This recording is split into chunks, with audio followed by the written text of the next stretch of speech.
muy feliz, pleno, saludable, vibrante, interesante y muy junguiano 2026 para ti, mujer que estás escuchando. Es un gusto para mí estar aquí contigo y compartirte la lectura del capítulo 7 de este hermoso libro Rey, Guerrero, Mago y Amante, redescubriendo los arquetipos del masculino maduro, escrito por dos autores junguianos, Robert Moore y Douglas Gillette. Y coincidentemente, hace pocos días escuché del tarotista Ismael Sánchez aquí en YouTube que el año 2026 le corresponde el arcano El Mago del Tarot. ¡Qué gran coincidencia! ¿No lo crees? Vamos a escuchar qué nos dicen los autores acerca de este arquetipo, cuáles son las energías que están incluidas en la conciencia del mago. Bienvenida.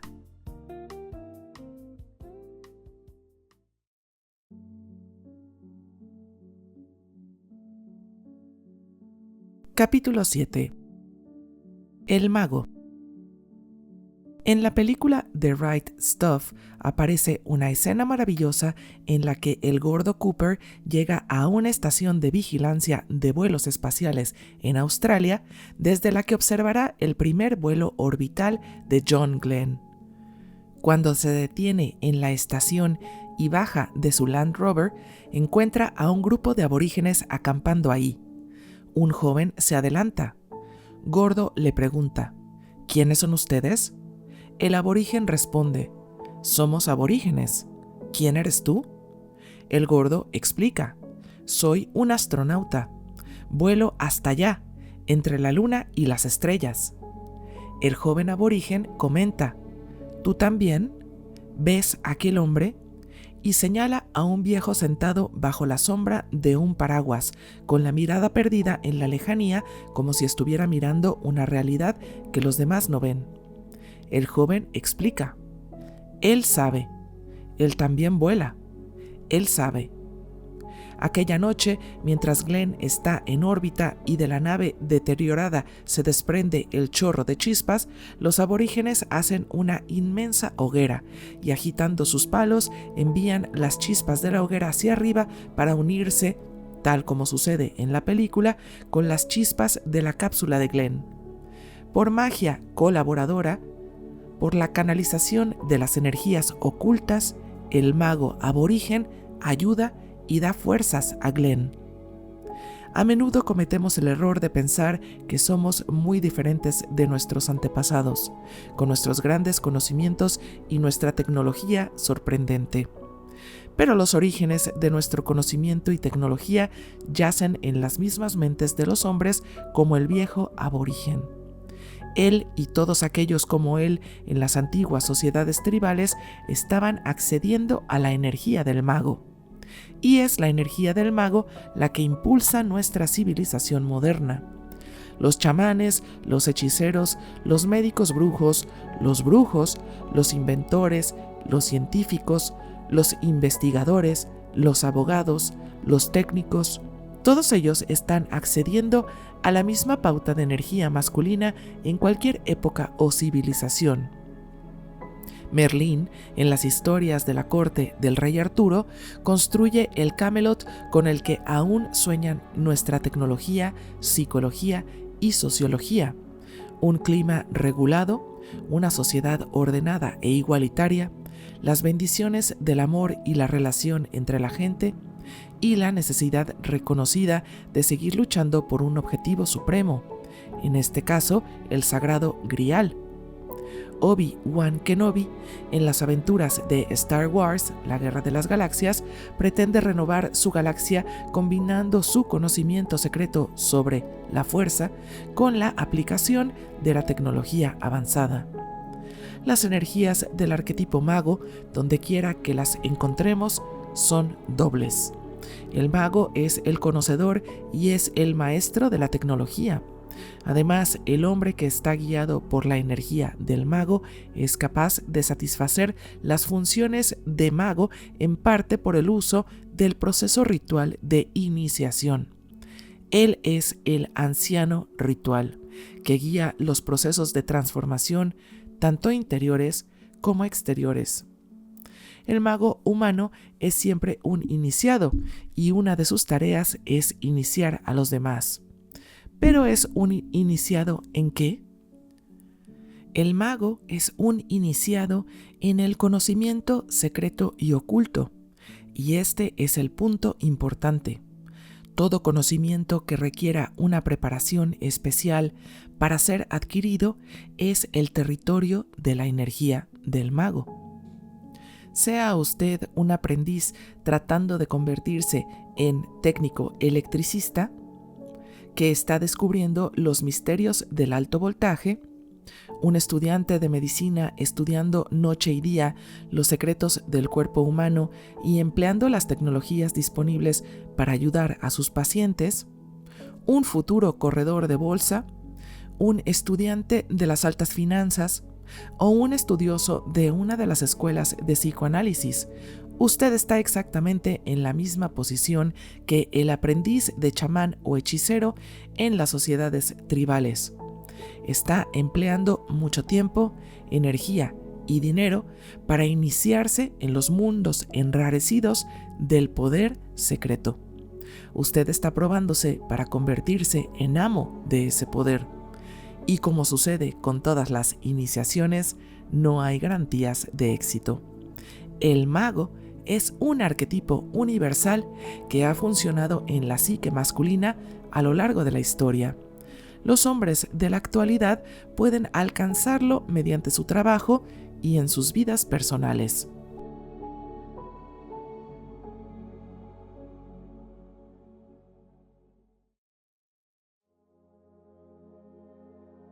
Antecedentes históricos.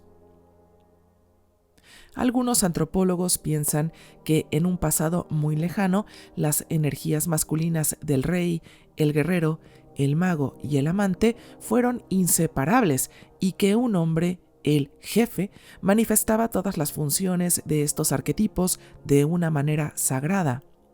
Como las 4 energías están en el sí mismo masculino y ahí se equilibran, pudiera ser que el jefe fuera el único en la tribu que se experimentaba a sí mismo como un hombre completo.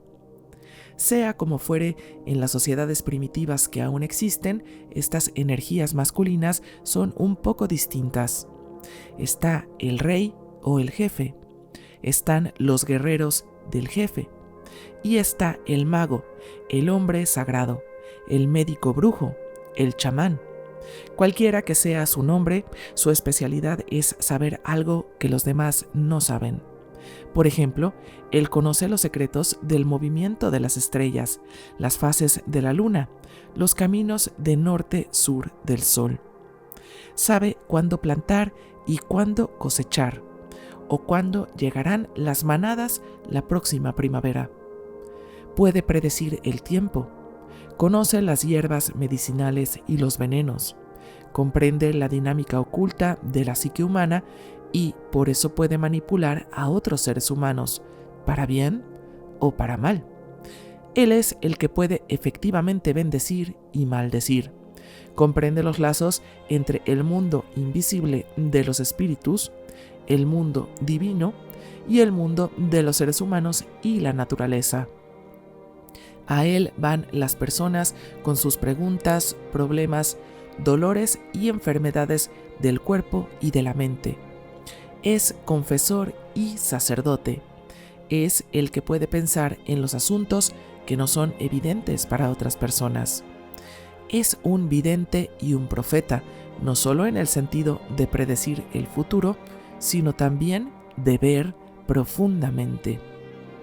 Por supuesto, este conocimiento o secreto proporciona al mago una cantidad enorme de poder, y como él conoce la dinámica de flujo de energía y las pautas de la naturaleza en los individuos y las sociedades humanas y entre los dioses, las profundas fuerzas inconscientes, es un maestro para contener y canalizar el poder. Fueron los magos a lo largo del Tigris y el Éufrates y a lo largo del Nilo en Egipto quienes crearon la civilización tal como la conocemos. Fueron ellos los que inventaron el lenguaje escrito, descubrieron las matemáticas y la ingeniería, la astronomía y la ley. Los faraones tuvieron lo que la Biblia denomina magos en sus cortes para que les aconsejaran sobre todas estas cosas. El legendario mago egipcio Imhotep, cerca de 2800 a.C., hizo importantes descubrimientos en medicina, ingeniería y otras ciencias. Diseñó y construyó la primera gran pirámide, la llamada pirámide escalonada del faraón Djoser. Fue el Einstein y el Jonas Salk de su tiempo. Un aspecto de los conocimientos del mago, de su visión de las profundidades no solo de la naturaleza, sino también de los seres humanos, fue su capacidad de disminuir la arrogancia, sobre todo la de los reyes, pero también la de cualquier funcionario público importante. El arquetipo del mago en un hombre es su detector de mentiras. Ve mediante la negación y ejercita el discernimiento. Adivina dónde está el mal y su motivo, aunque esté disfrazado de bien, como sucede a menudo. En la antigüedad, cuando un rey resultaba poseído por sentimientos de furia y quería castigar a una aldea que había rehusado pagar los impuestos, el mago, con su razonamiento mesurado o con las certeras puñaladas de la lógica, reavivaba la conciencia y el buen sentido del rey, reduciendo la descarga de su humor tempestuoso. El mago de la corte era, en realidad, el psicoterapeuta del rey. El profeta Natán, el mago del rey David, desempeñó este servicio psicoterapéutico para él en más de una ocasión, pero fue espectacular el incidente de Betsabé que ya hemos relatado. Después que David hizo lo que hizo con Betsabé e hizo matar a su marido Uría, Natán entró silenciosamente en la sala del trono y se quedó ante el rey. Entonces Natán contó a David una historia. Dijo que en una cierta ciudad vivían dos hombres, uno rico y otro pobre. El pobre solo tenía una ovejita. El hombre rico tenía muchísimas. Un día llegó un viajero a visitar al hombre rico y éste se vio obligado a ofrecerle una fiesta suntuosa. En vez de matar una de sus ovejas, le quitó la única oveja al hombre pobre y la hizo cocinar para la fiesta. El rey David, furioso, proclamó que quien hubiera hecho esto merecía la muerte. Natán dijo: «Eres tú». David se arrepintió. En lo sucesivo fue menos soberbio. Merlín, el mago del rey Arturo, trabajaba para el rey de manera muy parecida. Merlín ayudaba a Arturo a pensar las cosas y en el proceso a veces disminuía la arrogancia de Arturo. En la obra musical Camelot y en el magnífico libro de T.H. White, The Once and Future King, en el que se basa la obra de teatro, Merlín guía a Arturo con frecuencia y en efecto continuamente trabaja para iniciarle en las formas apropiadas para acceder a la energía del rey. El resultado es que Arturo crece y desarrolla una madurez masculina cada vez más plena, al mismo tiempo que se transforma en un rey mejor. En la antigüedad más reciente, proveniente de las religiones de la antigua Grecia y reviviendo con el principio de la cristiandad, hubo un movimiento llamado gnosticismo. Gnosis era la palabra griega para conocimiento en un nivel profundo, psicológico o espiritual. Los gnósticos eran los conocedores de las profundidades internas de la psique humana y de la dinámica oculta del universo. En realidad, fueron los protopsicólogos en profundidad. Enseñaban a los iniciados a descubrir sus propios motivos e impulsos inconscientes, cómo abrirse paso en la oscuridad traicionera de las ilusiones humanas y cómo llegar a la unidad con el centro que yace en lo más profundo de nosotros. Este movimiento gnóstico, concentrado en la introvisión y el autoconocimiento, no fue popular entre la vasta mayoría de los cristianos primitivos y fue perseguido por la Iglesia Católica hasta acabar con él. La adquisición del conocimiento de cualquier clase, pero sobre todo del funcionamiento misterioso de la mente, es un trabajo difícil y penoso que la mayoría de nosotros nunca ha querido hacer. Pero a pesar de que los cristianos primitivos persiguieron a la clase de los magos, no pudieron, por supuesto, acabar con el arquetipo mago, ya que es imposible eliminar cualquiera de las energías instintivas de la psique. Esta tradición del conocimiento secreto resurgió en la Edad Media en Europa con la alquimia. La alquimia pretendía transformar materiales comunes en oro. En este aspecto estaba destinada a fracasar. Pero lo que nunca consideramos es que la alquimia era también una técnica espiritual para ayudar a los alquimistas a lograr la introvisión, la autoconciencia y la transformación personal, es decir, la iniciación a una madurez más intensa. En gran parte fue la alquimia la que dio origen a las ciencias modernas, la química y la física. Resulta interesante que nuestra ciencia moderna, como el trabajo de los antiguos magos, también esté dividida en dos aspectos. El primero, la ciencia teórica, es el aspecto conocimiento de la energía del mago. El segundo, la ciencia aplicada, es el aspecto tecnológico de la energía del mago. El conocimiento aplicado a contener y canalizar el poder. Creemos que la nuestra es la edad del mago porque es una era tecnológica. Es una era del mago, por lo menos en su preocupación materialista por comprender la naturaleza y dominarla. Pero en función del proceso iniciatorio no materialista, psicológico o espiritual, la energía del mago parecería ser escasa. Es palpable la ausencia de los ancianos en el ritual de iniciación de los hombres en los niveles más profundos y maduros de la identidad masculina.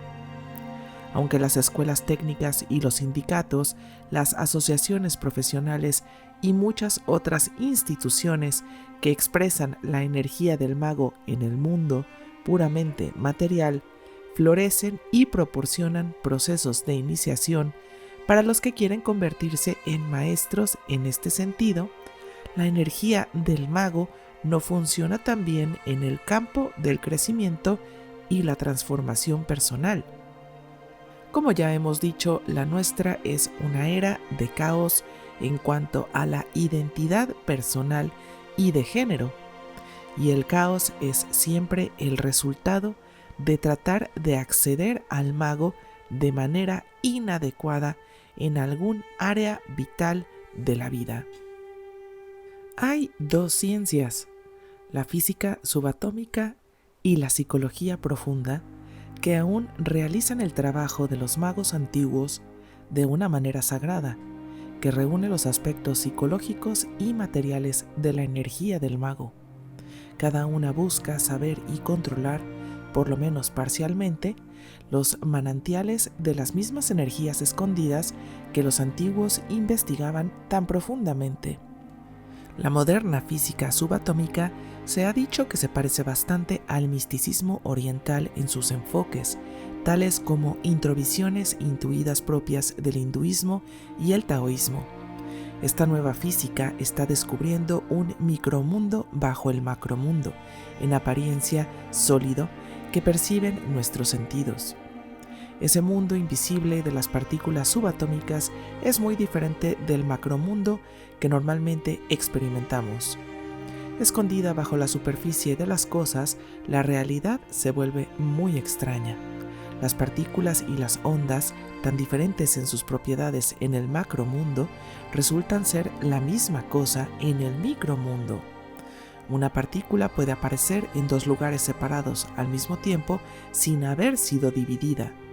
La materia pierde su solidez y se convierte en nódulos de energía concentrada en puntos localizados durante periodos más o menos breves. La energía misma parece surgir de un entramado aún más profundo del espacio vacío, que ya no puede ser visto como la nada.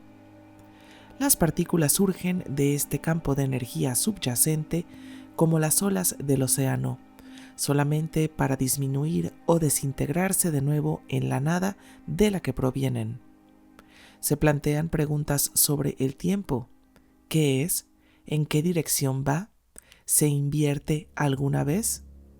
¿Acaso cierta clase de partículas subatómicas viajan hacia atrás en el tiempo y luego invierten su dirección para moverse de nuevo en nuestro sentido? ¿Cuál es el origen del universo y su destino final? A la luz de estos nuevos descubrimientos e interrogantes surgen de nuevo viejas preguntas. ¿Cuál es la naturaleza del ser y del no ser? ¿Existen las otras dimensiones que los matemáticos predicen? ¿De qué maneras podrían ser equivalentes a lo que las religiones antiguas llamaron otros planos o mundos? Los físicos han penetrado en el campo del conocimiento verdaderamente misterioso y secreto, y están desplazándose en un mundo de pensamiento que se parece mucho al mundo de los antiguos magos. Sucede lo mismo en la psicología profunda. Jung, cuando realizaba sus primeros mapas del inconsciente, se asombró por las similitudes entre lo que estaba descubriendo sobre los flujos de energía y las pautas arquetípicas en la psique humana y la física cuántica de, entre otros, Max Planck. Jung se dio cuenta de que había descubierto un mundo vasto que la gente moderna no había considerado, un mundo de imágenes y símbolos vivientes que se alzaban y caían como las ondas de energía que parecían explicar nuestro universo material. Esas realidades arquetípicas, escondidas en el profundo vacío del inconsciente colectivo, parecían ser los bloques que construían nuestros pensamientos y presentimientos y nuestras pautas habituales de conductas y reacciones, el macromundo de la personalidad. Para Jung, este inconsciente colectivo resultaba muy parecido a los campos invisibles de energía de la física subatómica, y estos fenómenos se parecían mucho al misterioso pleroma descrito por los gnósticos. La conclusión a la que llegan la física moderna y la psicología profunda es que las cosas no son lo que parecen. Lo que experimentamos como realidad normal referente a nosotros y a la naturaleza es solamente la parte visible de un iceberg que se levanta de un abismo sin fondo. El conocimiento de este campo oculto es una prerrogativa del mago, y es mediante la energía del mago que llegaremos a comprender nuestras vidas con un grado de profundidad no soñado, por lo menos desde hace un milenio, en la historia occidental. Hay indicios de que Jung se consideraba un mago. Cuando una vez se le preguntó si creía en Dios, respondió de una manera verdaderamente gnóstica: no creo en Dios, lo conozco. Algunos de sus primeros seguidores han dicho que poseía conocimientos secretos que no podía revelar excepto a los iniciados en los niveles más altos o más profundos de la conciencia psíquica. Esto no es fantasioso. Todo analista sabe que debe ser muy cuidadoso con lo que puede revelar a un paciente en un momento dado. El poder de las energías inconscientes es tan grande que si no se controla, contiene y canaliza, si no se accede a ellas en el momento apropiado y en la dosis adecuada, pueden hacer explotar la estructura del ego. Demasiado poder sin los adecuados transformadores y la apropiada cantidad de aislamiento para contenerlo sobrecargará los circuitos del paciente y le destruirá. La revelación de información secreta debe ser controlada porque hay razones para que hayan estado escondidas del ego. Existe otro campo en nuestro mundo moderno en el que el conocimiento psicológico y espiritual y la canalización de la energía del mago han sido revividos.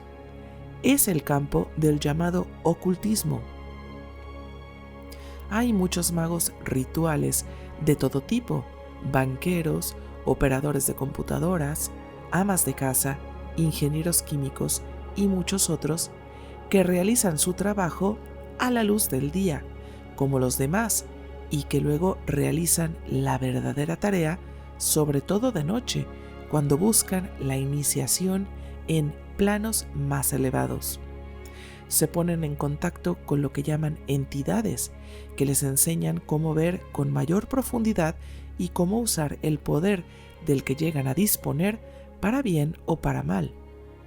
Estas personas, igual que los antiguos magos, sienten interés por conocer la sabiduría, los poderes secretos y las cuestiones tecnológicas referentes a la posesión, a menudo mediante los efectos de concentración de los círculos mágicos y las palabras de invocación y supresión, y a la canalización, con frecuencia mediante el uso de la conocida varita mágica. La cuestión del espacio sagrado surge en todos los procesos rituales y en el conocimiento profundo y el control de las energías de cualquier clase. El espacio sagrado es el contenedor del poder crudo, el transformador para disminuir, que aísla y luego canaliza las energías que se han depositado en él. Es la capa protectora del reactor en la planta de energía nuclear. Es el santuario de la iglesia. Es el conjunto de himnos y plegarias, las invocaciones y bendiciones usadas para invocar el poder divino y proteger a los creyentes de su gran intensidad, mientras que al mismo tiempo les proporcionan acceso a él. En la Biblia se recoge una historia fascinante sobre este asunto de la posesión y el espacio sagrado. El rey David y su ejército habían recobrado de manos de los filisteos el Arca del Testamento, una especie de estación generadora portátil del poder de Yahvé. La estaban transportando de vuelta a Jerusalén cuando el buey que tiraba del carro que contenía el arca tropezó. El arca empezó a inclinarse. Un soldado que caminaba al lado del carro instintivamente tocó el arca para enderezarla. Murió de inmediato porque solamente los sacerdotes, los magos que tenían el conocimiento de cómo manejar el centro del reactor del poder de Dios, podían tocarla.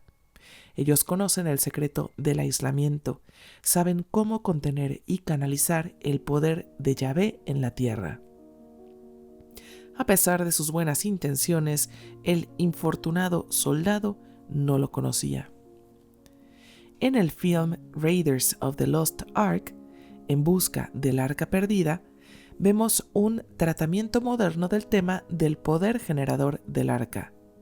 Indiana Jones compite con los nazis para encontrar el arca y usar el enorme poder de esta antigua tecnología. Los nazis llegan primero. Hay una escena maravillosa en la que el comandante nazi, vestido con la ropa apropiada para el ceremonial, está recitando las invocaciones rituales para activar el poder del arca y oprime el botón de encendido. Pero evidentemente no es un mago, porque una vez que pone en funcionamiento el arca, no sabe cómo contener las fuerzas que ha liberado. No puede encontrar el botón para detener la experiencia. El poder de Yahvé queda libre y, sin un mago, conocedor y técnico, atomiza al ejército nazi. Un tema similar aparece en una parte del film Fantasía de Walt Disney. A Mickey Mouse, el aprendiz de hechicero, le han encargado la tarea de limpiar el taller de su maestro, el hechicero mago. En lugar de hacer el trabajo de la manera convencional con su esfuerzo, decide usar el poder mágico.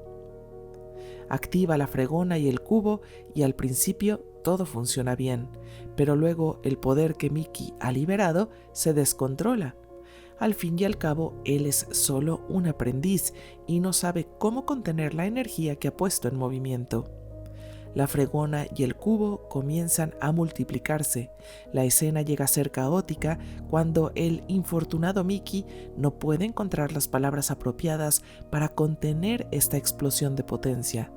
Las fregonas y los cubos siguen arrojando agua por toda la habitación hasta que el aprendiz está flotando en una marea creciente y está a punto de ahogarse.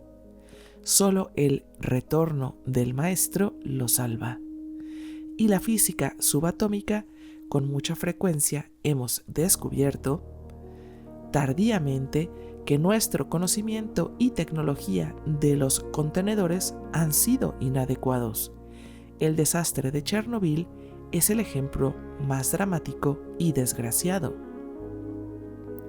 Lo mismo ha sucedido en la psicoterapia. Con frecuencia, un terapeuta que no ha sido debidamente iniciado y que no es lo suficientemente hábil, es aún un aprendiz en algunas cosas vitales, deja en libertad fuerzas en el paciente que ninguno de los dos puede contener. Este aspecto del contenedor ha surgido una y otra vez en el contexto de la terapia de grupo, sobre todo en los grupos de encuentro de las décadas de 1960 y 1970. Con demasiada frecuencia, ninguno de los participantes del grupo ni el líder del mismo poseía un verdadero conocimiento de las fuerzas que podían liberarse. El líder no tenía ni el conocimiento ni la eficiencia tecnológica en dinámica psicológica para controlar el proceso. Entonces el grupo, como resultado de esto, se volvía negativo y fundía primero los individuos uno a uno y luego al grupo entero. Sucede lo mismo en los conciertos de rock de vez en cuando. Los músicos invocan emociones agresivas y volátiles en la audiencia y entonces, si no han accedido correctamente al mago, son incapaces de contener y canalizar la energía. El público se vuelve violento y puede destrozar la sala de conciertos y hasta lo que encuentran por las calles en una verdadera orgía de destrucción.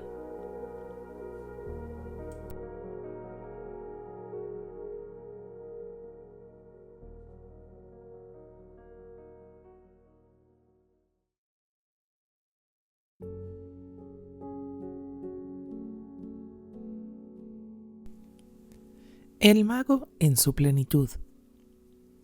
¿Qué supone todo esto para los hombres que aspiramos a la felicidad personal, a la mejora de la vida de nuestros seres queridos, nuestras empresas, nuestras causas, nuestros pueblos, nuestras naciones y del mundo? ¿Qué funciones cumple la energía del mago en nuestras vidas cotidianas? La energía del mago es especialmente el arquetipo de la conciencia y la introvisión, pero también del conocimiento de cualquier cosa que no sea inmediatamente visible o de sentido común. Es el arquetipo que gobierna lo que en psicología se denomina el ego observador. Si bien a veces se supone en psicología fundamental que la importancia del ego es secundaria al inconsciente, en realidad el ego es vital para nuestra supervivencia. Solo funciona mal cuando está poseído, identificado e inflado por otra forma de energía, un arquetipo o un complejo, un fragmento arquetípico tal como el tirano. Su papel apropiado es retroceder y observar, escudriñar el horizonte, controlar los datos que provienen tanto de fuera como de dentro, y entonces, como producto de su sabiduría, de su conocimiento del poder dentro y fuera y de su habilidad técnica para canalizar, toma las decisiones necesarias para la vida. Cuando el ego observador se une al sí mismo masculino en el eje ego-sí mismo, se inicia en la sabiduría secreta de este sí mismo. Es en un sentido un servidor del sí mismo masculino, pero en otro sentido es el líder y el canalizador de la potencia del sí mismo. Entonces es un protagonista vital de la personalidad como un todo. El ego observador está separado del flujo común de los acontecimientos, los sentimientos y las experiencias cotidianas. En cierto sentido, no vive la vida. La observa y oprime los botones adecuados en los momentos precisos para acceder al flujo de energía cuando sea necesario. Es como el operador de una presa hidroeléctrica que observa los barómetros y la pantalla de la computadora para aplicar las presiones en las superficies y luego decidir si deja fluir o no el agua por los canales. El arquetipo del mago, junto con el ego observador, nos mantiene aislados del poder avasallador de los otros arquetipos. Es el matemático y el ingeniero en cada uno de nosotros que regula las funciones de la vida de la psique en conjunto. Conoce la fuerza enorme de su dinámica interior y sabe cómo canalizarla para lograr el máximo beneficio. Conoce la increíble fuerza del sol interior y sabe cómo polarizar esa energía solar para su máximo rendimiento. La pauta del mago regula el flujo interno de energía en los distintos arquetipos para el beneficio de nuestras vidas individuales. Muchos humanos magos, en cualquier profesión o en cualquier camino de la vida, también los que practican el ocultismo, utilizan conscientemente su conocimiento y eficiencia técnica en beneficio de los demás y de sí mismos. Los médicos, los abogados, los sacerdotes, los ejecutivos, los fontaneros y electricistas, los investigadores científicos, los psicólogos y muchos otros, cuando acceden correctamente a la energía del mago, trabajan para transformar el poder puro en una ventaja para los demás. Esto es válido para el médico brujo y el chamán con sus sonajas, amuletos, hierbas y encantamientos. Y también es válido para los investigadores médicos que están buscando las medicinas para las enfermedades mortales. La energía del mago está presente en el arquetipo del guerrero, concretamente en su claridad de pensamiento, que ya hemos tratado con detalle. El mago solo no tiene la capacidad para actuar. Esta es la especialidad del guerrero, pero tiene la capacidad para pensar. Cada vez que nos enfrentamos con lo que es una aparente decisión imposible en nuestras vidas cotidianas, a quién ascender en la empresa, cuando hay consideraciones difíciles y complejas en la política de la empresa que hay que tener en cuenta, cómo tratar con nuestro hijo su falta de motivación en la escuela, cómo diseñar un hogar particular que satisfaga las especificaciones de los clientes y los códigos de la construcción del municipio, qué revelar a un paciente sometido al psicoanálisis sobre el significado de sus sueños cuando se le considera próximo a una crisis, o cómo conceder un préstamo en circunstancias económicas delicadas.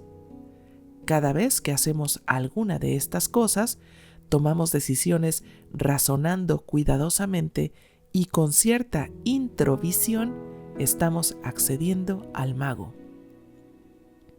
El mago es entonces el arquetipo del pensamiento y la reflexión, y por esa causa es también la energía de la introversión.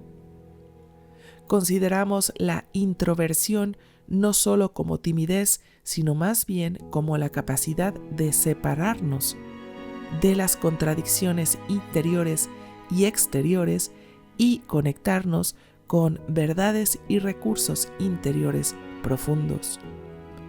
Los introvertidos en este sentido viven mucho más fuera de su centro que las otras personas.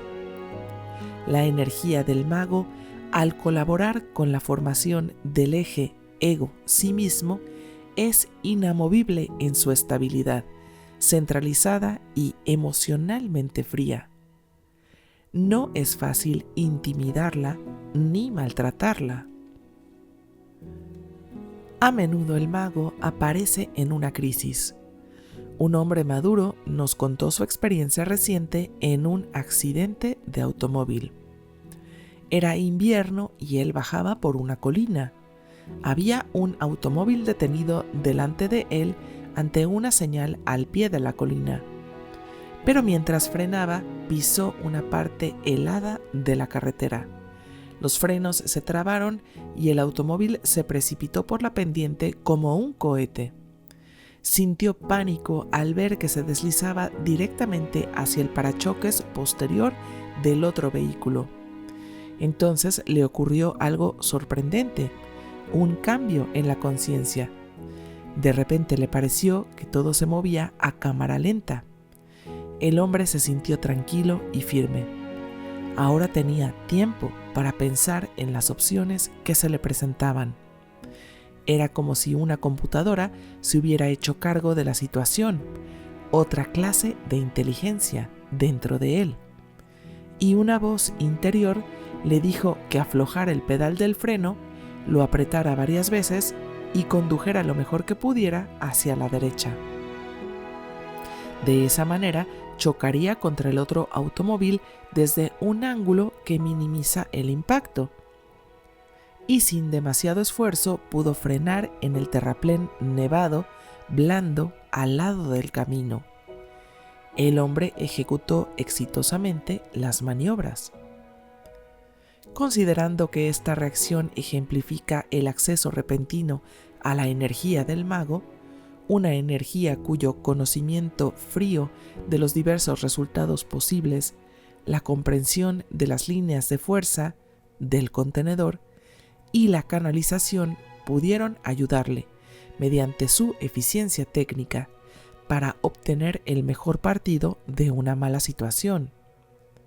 Si pensamos por un momento en todas las situaciones de nuestra vida en las que un pensamiento claro y cuidadoso, basado en la sabiduría interior y en la eficiencia técnica, hubieran ayudado, nos damos cuenta de la necesidad de ver adecuadamente al mago.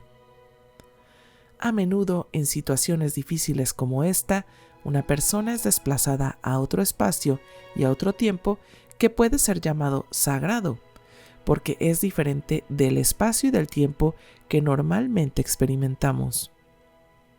El conductor del ejemplo se encontró de repente en un espacio y un tiempo interiores, el efecto de cámara lenta que él describió, muy diferente del pánico y del miedo.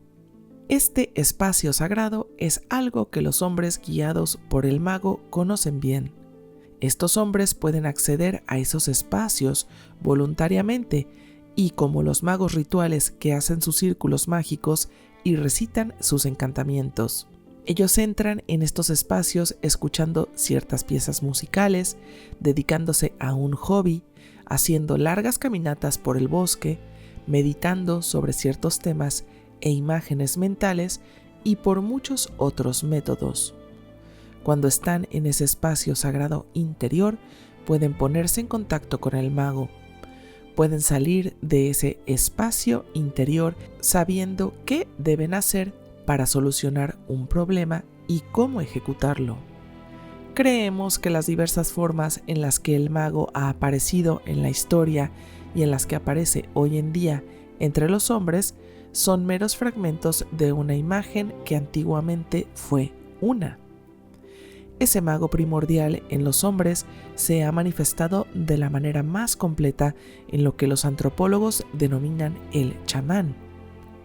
El chamán en las sociedades tradicionales era el que curaba, devolvía la vida, encontraba las almas perdidas y las causas ocultas de la desgracia. era el que devolvía la totalidad y la plenitud del ser tanto a los individuos como a las comunidades. E incluso en la actualidad, la energía del mago sigue teniendo el mismo objetivo principal. El mago y el chamán, bajo su aspecto humano, aspiran a la totalidad del ser para todas las cosas, mediante la aplicación compasiva del conocimiento y la tecnología.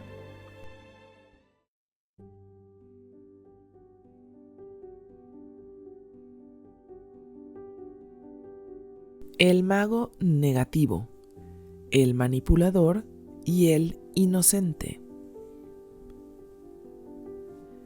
El arquetipo de mago es positivo, como todas las formas de los potenciales de energía masculina madura, y como ellas, tiene un lado negativo.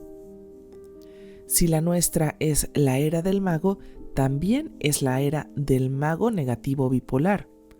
Solo tenemos que pensar en el problema de los desechos tóxicos que envenenan el ambiente del planeta. Las fregonas y los cubos del aprendiz de hechicero proliferan a medida que va abriéndose la capa de ozono y que el océano va devolviéndonos nuestras basuras. A medida que desaparece la vida silvestre, muchas especies están en peligro de extinción total, o se destruyen las selvas pluviosas brasileñas, afectando no solo la ecología del Brasil, sino amenazando la capacidad del globo para producir la cantidad de oxígeno suficiente para mantener casi todas las formas de vida. Fue el mago negativo el que nos entregó en los días más negros de la Segunda Guerra Mundial no solo la tecnología de los campos de concentración, sino también el arma terrible que aún pende sobre nuestras cabezas. El dominio sobre la naturaleza, una función del mago, está perdiéndose y con resultados incalculables que ya percibimos. Detrás de los misterios de propaganda, los informes de la prensa controlada, las noticias censuradas y las carreras políticas orquestadas de manera artificial, yace el rostro del mago como manipulador. El polo activo del mago negativo es, en un sentido especial, un poder negativo. Un hombre bajo esta sombra no cuida a los demás como hace el mago, los dirige sutilmente. No le interesa iniciar a otros gradualmente, por grados que puedan asumir y controlar, para que vivan mejor, feliz y satisfactoriamente. En lugar de eso, el manipulador maniobra a la gente ocultándole la información que podría necesitar para su propio bienestar. Cobra muy caro por la poca información que da, que solo demuestra su superioridad y sus grandes conocimientos. El mago negativo no solo es frío, también es cruel. Por desgracia, un buen ejemplo de esto puede encontrarse en nuestras escuelas para graduados. Muchos estudiantes graduados, inteligentes, dotados y trabajadores, nos han contado experiencias con el mago negativo ocurridas con sus profesores. En lugar de acceder al mago en la forma apropiada y entonces servir como guías para la iniciación en el campo esotérico de los estudios avanzados, esos hombres suelen atacar a sus estudiantes intentando aplacar su entusiasmo. Por desgracia, este hecho se repite demasiado frecuentemente en las instituciones educadoras, en todos los niveles, desde el jardín de infancia hasta la escuela de medicina, desde la escuela secundaria hasta la facultad de economía. Muchos hombres involucrados en la medicina moderna demuestran también este poder negativo. Es bien sabido que en medicina el que gana más es el especialista, un iniciado en algún campo poco común del conocimiento. Sin duda existen muchos médicos especialistas auténticamente interesados por el bienestar de sus pacientes, pero muchos de estos hombres no explican a sus pacientes detalles importantes de lo que funciona mal en ellos. Sobre todo en el campo de la oncología, los médicos ocultan información vital que permitiría a los pacientes prepararse y también a sus familias para el terrible tratamiento, así como para la posibilidad de la muerte.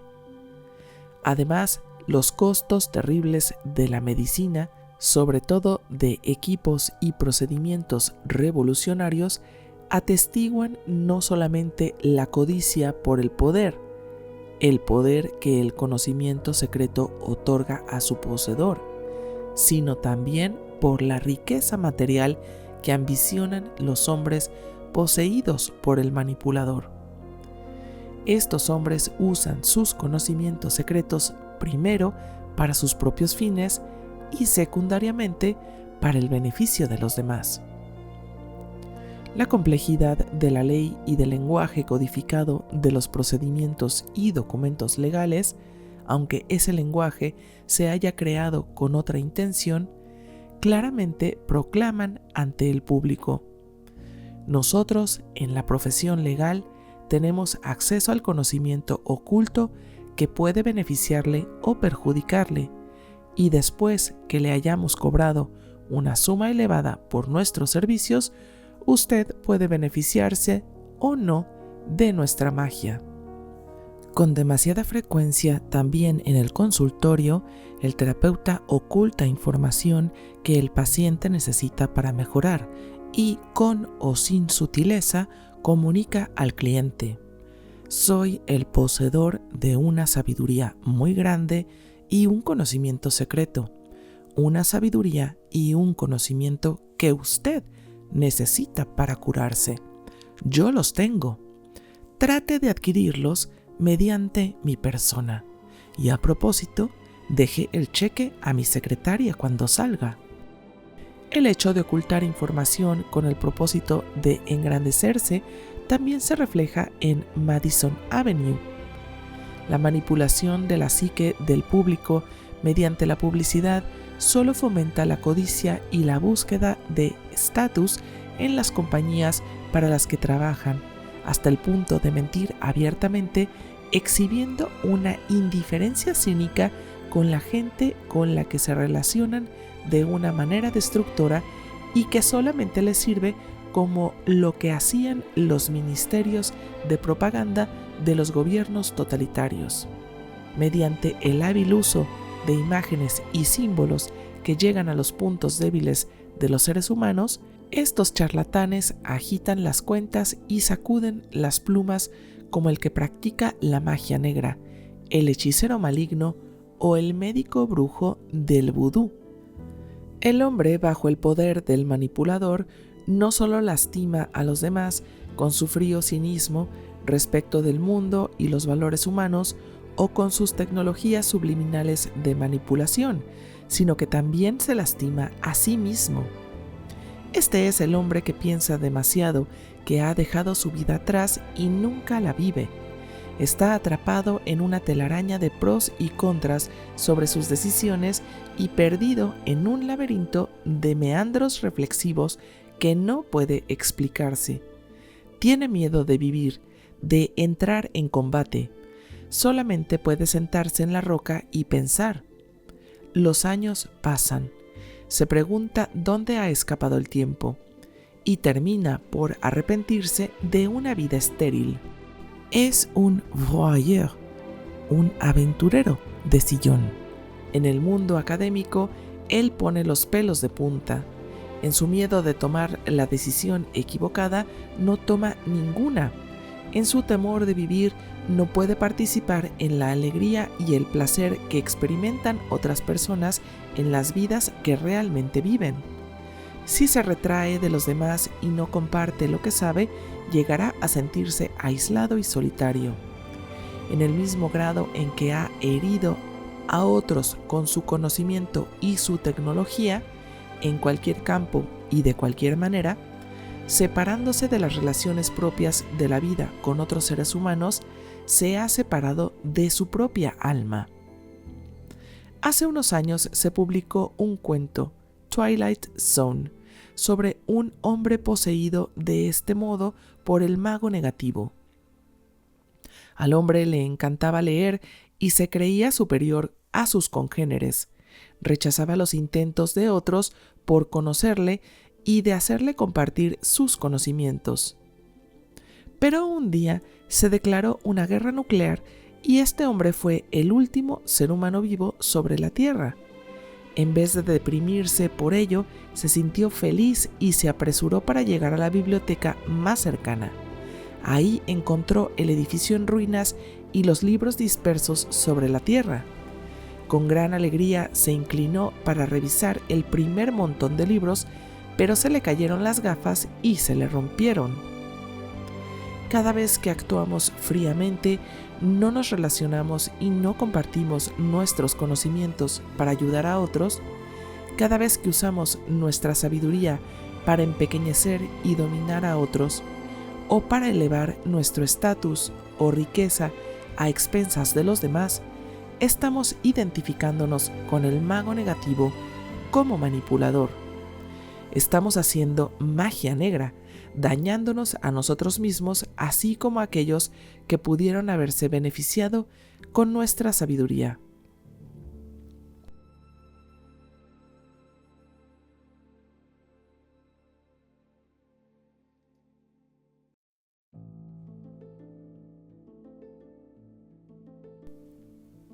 El polo pasivo del mago negativo es lo que denominamos ingenuo o inocente.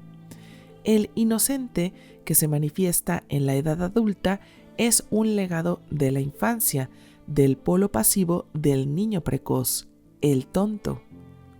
El inocente también quiere el poder y el estatus que tradicionalmente le corresponden al hombre que es mago, por lo menos en los campos aceptados socialmente. Pero no desea las responsabilidades que corresponden a un mago verdadero. No quiere compartir ni enseñar. No acepta la tarea de ayudar a los demás cuidadosamente, paso a paso, que es una parte necesaria en cada iniciación. No quiere ser conocedor del espacio sagrado. No desea conocerse y, por supuesto, no quiere esforzarse para convertirse en alguien capaz de contener y canalizar el poder con unas finalidades constructivas. Desea aprender solo lo suficiente para empequeñecer a aquellos que están realizando esfuerzos valiosos. Mientras él defiende la inocencia de sus motivos ocultos de poder, el hombre poseído por el inocente, demasiado bueno para esforzarse verdaderamente, impide que lo hagan otros y busca su caída. Mientras el tramposo hace sus trampas en parte por revelar su verdad, el inocente esconde la verdad para lograr y mantener su precario estatus. Mientras el tramposo apunta a la necesaria disminución de nuestra soberbia, el mago negativo, tanto en la forma del manipulador como del inocente, trabaja para infravalorarnos, no solo cuando eso es necesario, sino también cuando es dañino. Las motivaciones subyacentes del inocente provienen de la envidia de aquellos que actúan y viven y desean compartir. Como es un envidioso de la vida, teme que la gente descubra su falta de energía vital y le retire de su frágil pedestal. Su frialdad y su conducta impresionante, sus observaciones para rebajar, su hostilidad hacia las preguntas, incluso su habilidad, todo está diseñado para cubrir su verdadera desolación interior y esconder su falta de energía vital y su irresponsabilidad ante el mundo. El hombre poseído por el inocente comete dos clases de pecado, el que comete verdaderamente y el de omisión, pero esconde sus motivos hostiles tras su apariencia impenetrable de ingenuidad fingida. Esos hombres son escurridizos e inaferrables. No nos permiten comprometernos frontalmente con nuestra energía del guerrero. Bloquean nuestros intentos de enfrentamiento, nos hacen perder el equilibrio al dirigirnos seductoramente hacia un proceso interminable de cuestionamiento de nuestras propias intuiciones y conducta.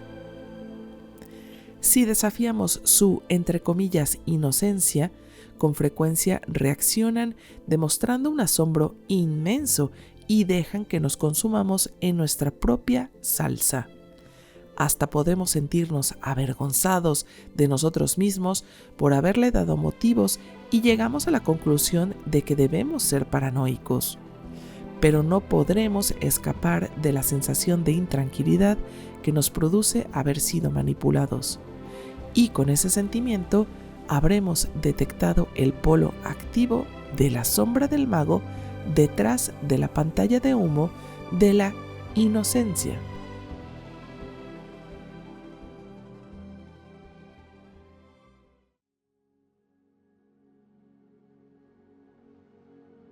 ¿Cómo acceder al mago? Si estamos poseídos por el manipulador, estaremos en las garras del poder negativo del mago.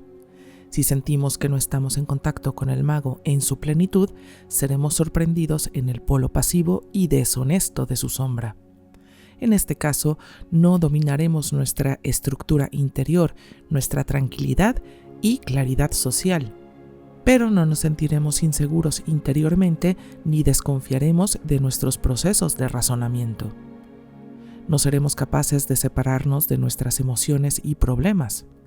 Es probable que experimentemos un caos interior y que seamos vulnerables a las presiones externas que nos arrastrarán en diferentes direcciones. Actuaremos de manera pasiva-agresiva hacia los demás, pero declarando ser inocentes de toda mala intención.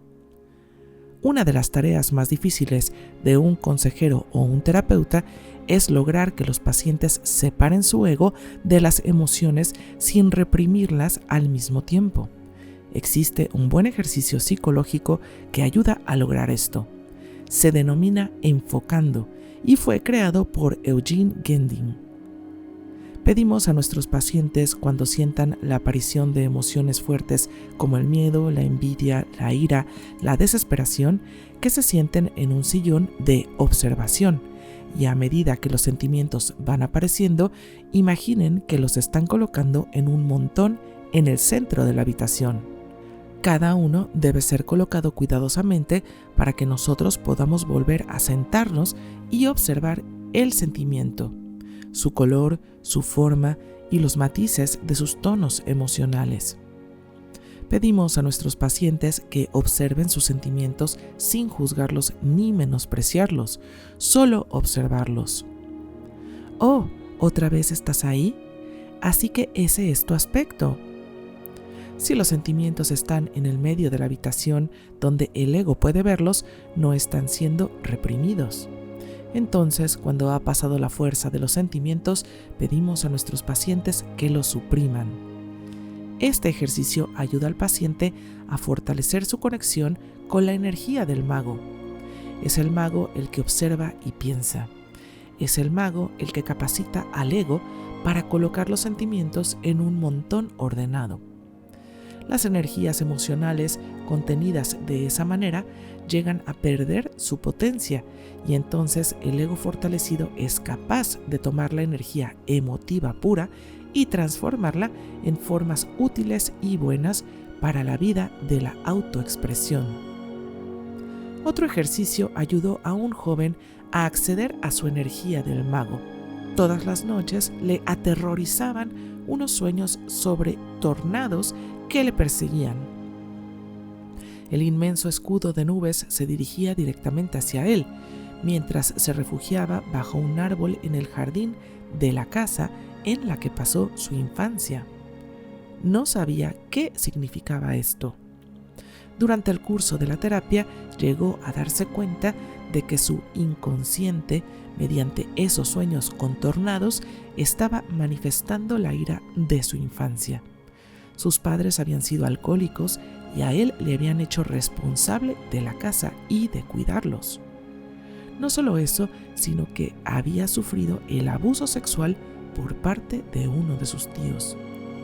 La ira de su infancia era inmensa y ahora se mostraba en toda su ferocidad en los sueños. Estas tormentas incontenibles, arrasando el campo interior del joven, estaban destrozando su vida profesional y personal. Se sentía profundamente deprimido. Como sabía dibujar y pintar, el terapeuta le sugirió que realizara un cuadro de los tornados. Lo pintó en un contenedor de plomo para que su ira girara y girara como el alambre magnetizado de un generador eléctrico. Después dibujó las líneas de poder y los transformadores unidos al contenedor y llegar al sistema de alumbrado de las casas, las calles y las fábricas, de todos los lugares que necesitaban esa energía. En cuanto hizo esto, comenzó a cambiar su vida. Encontró la fuerza para renunciar a su trabajo. Siempre había querido trabajar en teatro para niños. De repente, casi sin explicación, tuvo ofertas de trabajo para esa clase de tarea. La energía tremenda de su ira infantil, ahora contenida y canalizada hacia las luces y fábricas de su vida actual, estaba actuando como una estación de poder para su nueva manera de vivir. La magia negra de su ira caótica se había convertido en la magia blanca de la electricidad que iluminaba su vida. Al sugerirle este dibujo, el terapeuta había capacitado al paciente para acceder al mago en su plenitud, para contener y canalizar sus emociones primitivas. Si accedemos al mago de la manera adecuada, estaremos agregando una dimensión a nuestras vidas profesionales y personales, una profunda comprensión y reflexión sobre nosotros mismos y los demás, una habilidad técnica para el mundo exterior y un control interior de las fuerzas psicológicas. Cuando accedemos al mago, debemos regular esta energía con la de los otros 3 arquetipos de las pautas de la masculinidad madura. Ninguno de ellos, como hemos sugerido, funciona bien solo. Necesitamos mezclar con el mago la preocupación del rey por ser generador y generoso, la capacidad del guerrero para actuar con decisión y valor, y la conexión profunda y convencida del amante con todas las cosas. Entonces estaremos usando nuestro conocimiento, nuestra contención y nuestra canalización del flujo de energía en beneficio humano y quizá para el bienestar de todo el planeta.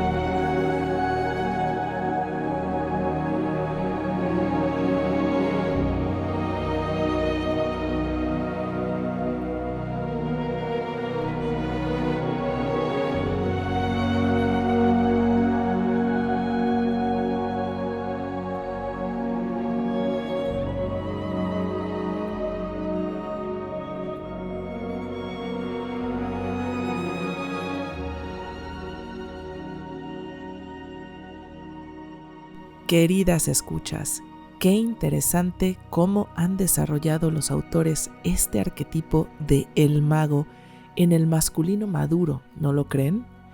Creo que es muy sutil y potente esta conciencia del hombre que tiene el conocimiento de la tecnología y que con eso puede causar transformaciones. También el que tiene la capacidad de observar sus emociones, observar sus reacciones y no necesariamente fusionarse o fundirse con ellas, sino mantenerse con cierta distancia. Tan valioso darse cuenta. Sin duda, ahí hay mucha alquimia. Y también me conmueve que los autores nos hablan de la intuición y la percepción, esto que ellos le nombran a ratos introvisión, como la palabra en inglés sería insight, e introversión, este hombre que tiene un mundo interior en el que hay riqueza, intereses, reflexiones, que no es un hombre que vive solo para la imagen o solo para las apariencias. Me llama muchísimo la atención también cómo los autores describen, y ojalá lo hicieran en mayor longitud, al manipulador y al inocente.